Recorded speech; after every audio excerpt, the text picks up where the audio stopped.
Listen closely, because what I'm about to reveal will change how you see relationships and yourself forever. Most men spend their entire lives chasing, begging, and bending over backward for a woman's attention, only to end up empty-handed, frustrated, and invisible. But what if I told you there's a way to flip the script, to become the man women pursue instead of the one pleading for scraps? This isn't manipulation. This isn't a trick. This is the raw, unfiltered truth about what really makes a man irresistible. And once you hear it, you'll never go back to the way you were before. I'm not here to waste your time with empty platitudes or tired cliches. I'm here to expose the brutal reality most men refuse to face. Women don't chase men who need them. They chase men who inspire them, who radiate a quiet, unshakable confidence that says, I am the prize, and the moment you embody this, everything changes. The power shifts, the dynamic flips, and suddenly, you're not the one fighting for her attention. She's fighting for yours. But here's the catch. This isn't about pretending. This isn't about faking it until you make it. This is about transformation. A complete rewiring of how you think, act, and carry yourself in the world. And if you're ready to leave behind the weak, needy version of yourself and step into the kind of man women can't ignore, then don't you dare look away. Because what comes next will be the most important lesson of your life. This is your wake-up call. The question is, are you ready to answer it? Let's begin with a fundamental truth, one that most men never grasp, and that failure, then everything. You've been conditioned to believe that pursuit is the path to success, that if you want something, especially a woman, you must chase it down, outwork the competition, prove your worth through relentless effort. But here's the brutal reality. Chasing is the fastest way to lose. It doesn't just fail, it backfires. And the reason is rooted in something far deeper than dating tactics or social dynamics. It's embedded in human nature itself. Think about it. When you chase, what are you really communicating? You're signaling lack. You're broadcasting scarcity. You're telling her through your actions that you need her more than she needs you. And nothing kills attraction faster than that. Women, like all people, are drawn to those who stand firmly in their own value, who don't plead, don't scramble, permission to exist. They're repelled by desperation because desperation is weakness, and weakness is dangerous. Evolutionarily, it's a terrible signal. A man who chases is a man who hasn't secured his own survival, his own purpose, his own throne. And no high-quality woman wants to tie herself to that. Now contrast that with the man who doesn't chase. The man who is so absorbed in his mission, so committed to his own excellence, that he doesn't have time to beg for attention. That man is rare. That man stands out. Not because he's playing games, but because he's playing an entirely different sport. He's not focused on her. He's focused on becoming the kind of man she can't ignore. And that shift from chasing to attracting changes everything. Attraction isn't something you negotiate. It's something you command. it's then a woman's validation, his purpose. When you're consumed by a mission, when your days are filled with meaningful work, when your identity isn't tied to whether or not she texts you back, something remarkable happens. You stop monitoring her every move. You stop dissecting her tone. You stop rearranging your life to accommodate her whims. And that shift from orbiting her world to being the center of your own is what makes you magnetic. Here's why this works. People value what they have to earn. If your attention is given freely without standards, it becomes cheap.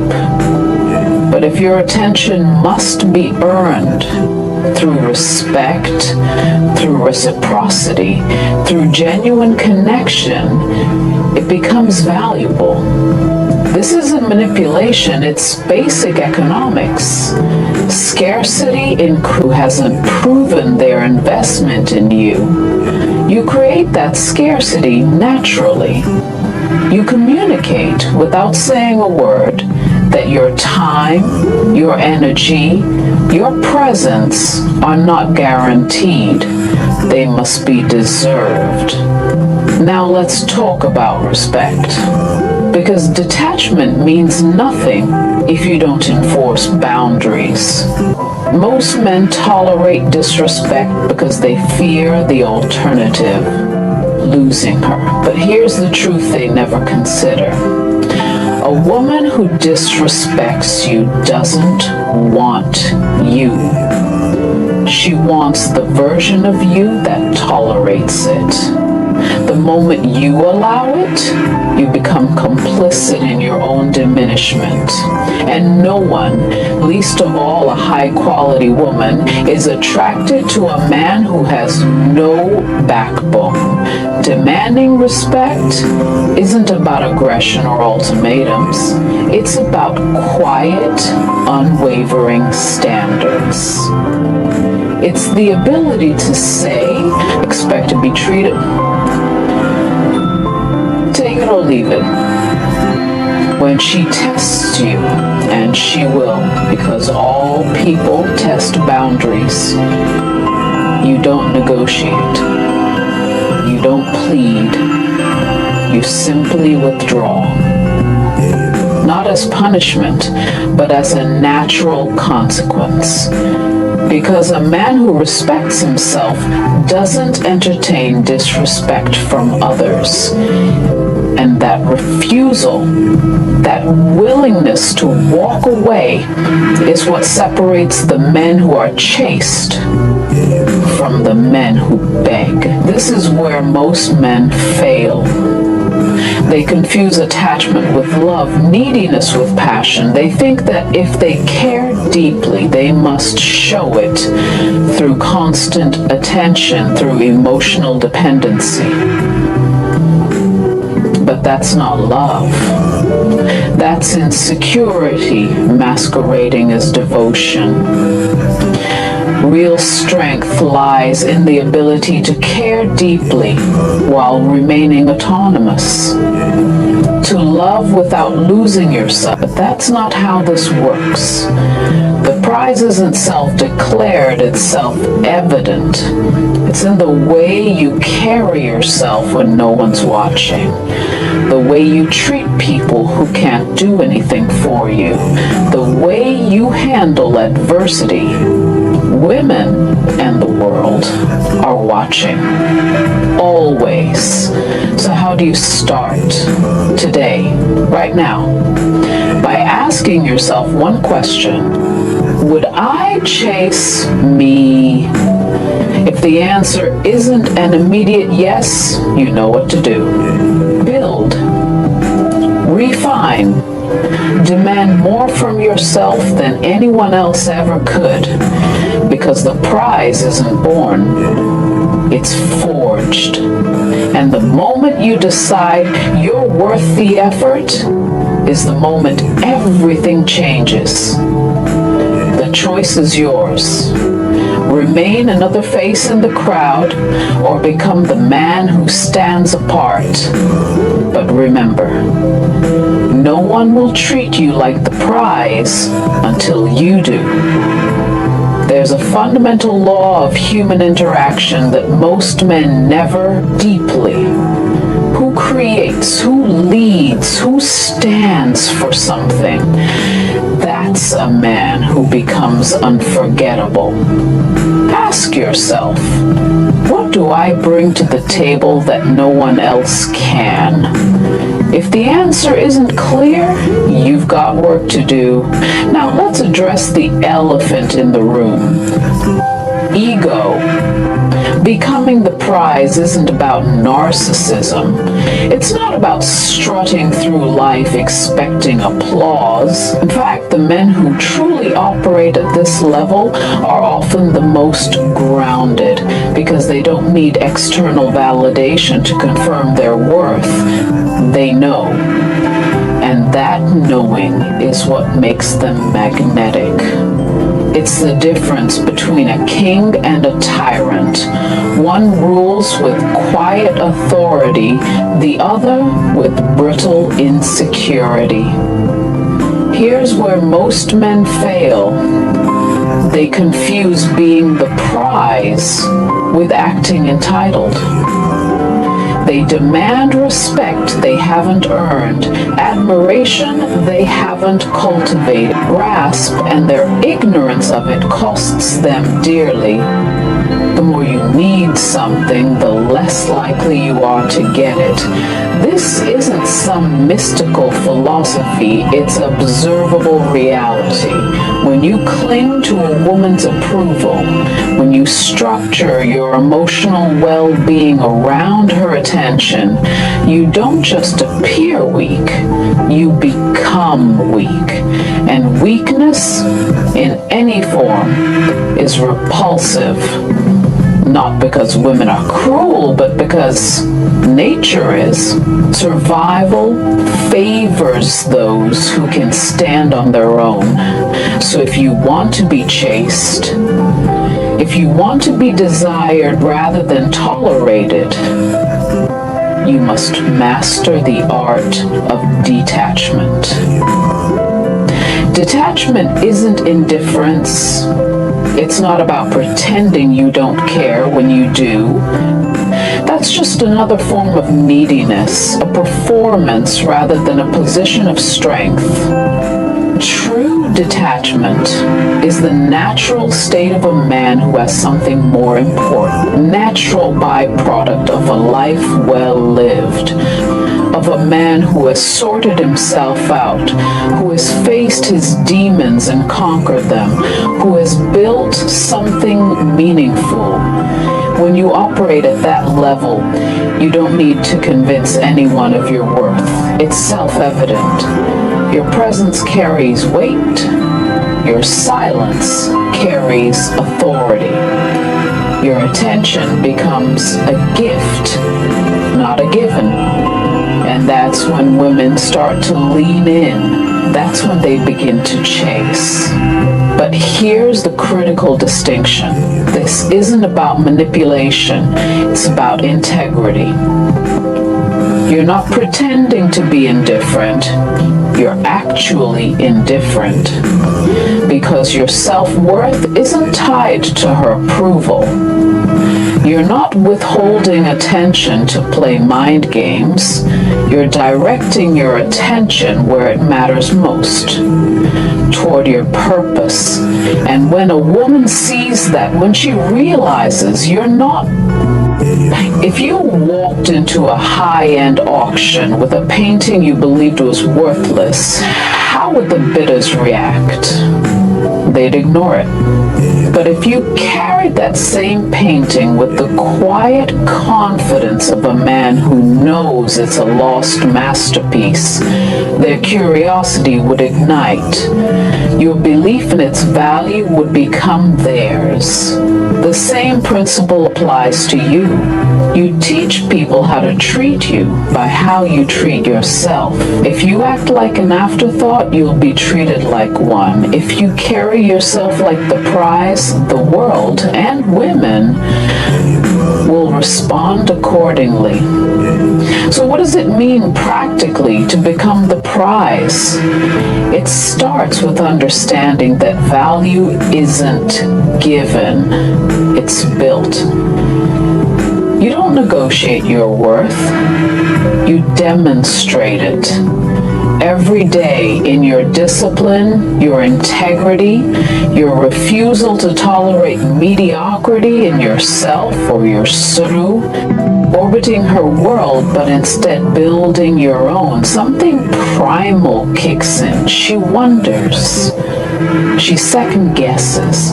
She starts to question whether she's good enough for you. And that's the moment the tables turn. This isn't just theory, it's observable psychology. Scarcity increases perceived value. The less available you are, the more intriguing you become, but only if that scarcity is authentic. If you're pretending to be busy while obsessing over her every move, she'll see right through it. The goal isn't to fake detachment. It's to cultivate a life so rich that detachment is your default state. You're not ignoring her. You're simply focused on something more important, and that focus is magnetic. So, how do you make this shift? First, you have to kill the beggar mentality. No more over texting, no more over apologizing, no chasing. Or are you attracting? Are you living like a man who demands respect or like a man who hopes for it? The answer will determine not just your success with women, but the trajectory of your entire life. Choose wisely. Let's address something uncomfortable but necessary. Most men live their entire lives as spectators in their own story, waiting for permission to matter, hoping someone will anoint them as valuable. But here's the truth no one tells you. No one is coming to validate you. The world doesn't hand out prizes to those who merely show up. Women don't chase men who see themselves as options. They chase men who operate like the prize, because those are the only men who actually are. This isn't about arrogance. It's about a fundamental recalibration of how you perceive your own worth, more rearranging your schedule just to accommodate her whims. You're a man with priorities, not a puppy waiting for scraps. Second, you have to fill your life with purpose. If your existence revolves around women, you'll always be the one chasing. But if your existence revolves around something greater, your craft, your legacy, your growth, then women become a complement to your life, not the center of it. And that's when they start showing up differently. Finally, you have to internalize this truth. You are the prize, not her. You. Until you believe that at a bone-deep level, no tactic will save you. Confidence isn't something you fake. It's something you earn through discipline, through achievement, through self-respect. And once you've earned it, the chasing stops. Because you won't need to. So ask yourself right now, dings. A prize isn't just something rare, it's something earned. And that's the key distinction most men miss. They want the results, the attention, the respect, the attraction, without the labor of becoming someone who deserves it. But life doesn't work that way. Let's break it down further. Becoming the prize requires 3 non-negotiable pillars. First, mastery of self. You cannot be the prize if you're ruled by laziness, insecurity, or impulse. Mastery means showing up even when you don't feel like it. Training your body, sharpening your mind, refining your craft. It means looking in the mirror and demanding more from the man staring back at you.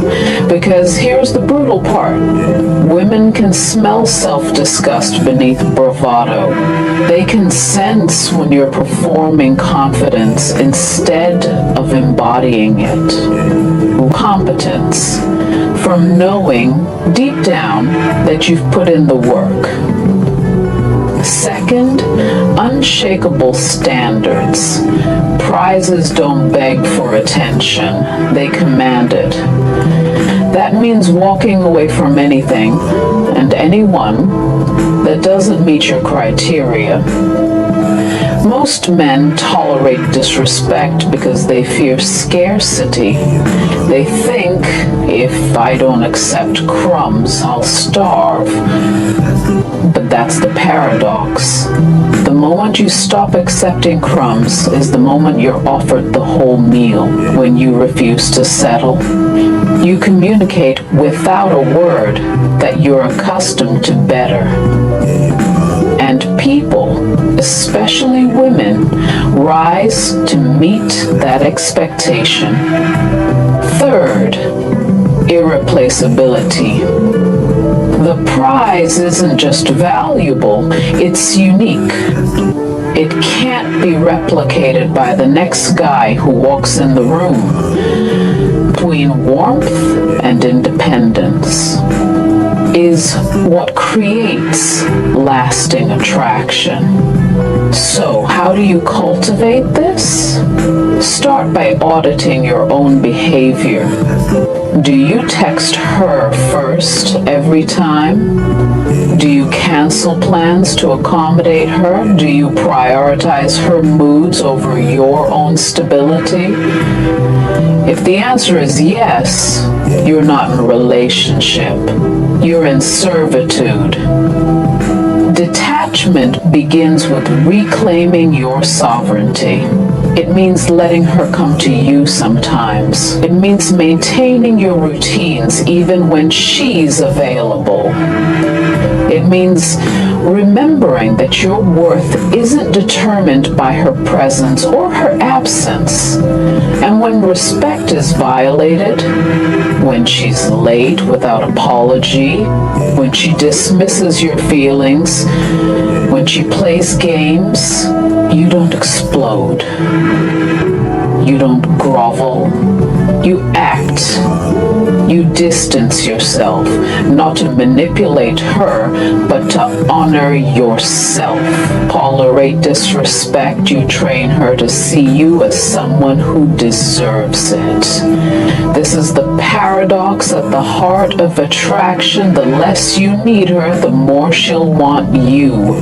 Not because you've tricked her, but because you've shown her something rare. A man who cannot be bought, who cannot be bullied, who cannot be diminished by anyone's indifference. That kind of man isn't just attractive, he's unforgettable. So ask yourself today, are you holding on because you choose to or because you're afraid to let go? Are your actions rooted in strength or in fear? The answer will determine not just your relationships, but the trajectory of your life. Because in the end, the world doesn't reward those who cling. It rewards those who dare to stand alone. The choice is yours. Keep chasing or become the man who's chased. But remember, no one will value you more than you value yourself.